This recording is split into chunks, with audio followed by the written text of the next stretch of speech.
आज ईद उल अजहा बकरी ईदनिमित्त हातीपुरा येथील मिया मिस्किन शाह मस्जिदीपासून सकाळी 7:45 एक भव्य मिरवणूक काढण्यात आली।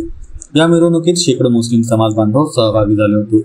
मिरवणूक वसी मैदानातून सुरू होऊन सकाळी 8 वाजता हैदरपुरा कब्रस्तानाजवळ ईदगाह मैदानात पोहोचली। ईदगाह मैदानावर आधीपासूनच हजारो मुस्लिम बांधव नमाज अदा करण्यासाठी उपस्थित होते।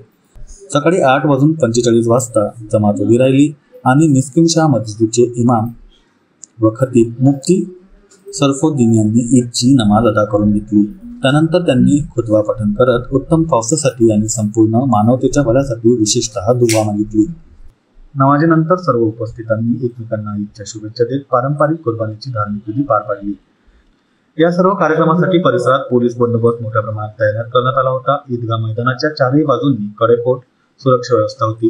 पोलीस आयुक्त अरविंद चावरिया स्वतः सुरक्षेचा आढावा घेण्यासाठी उपस्थित होते। त्यांच्यासोबत पोलीस उपायुक्त गणेश शिंदे आणि सागर पाटील देखील उपस्थित होते। यावेळी सीपी चावरिया यांनी मुस्लिम बांधवांना ईदच्या शुभेच्छा दिल्या।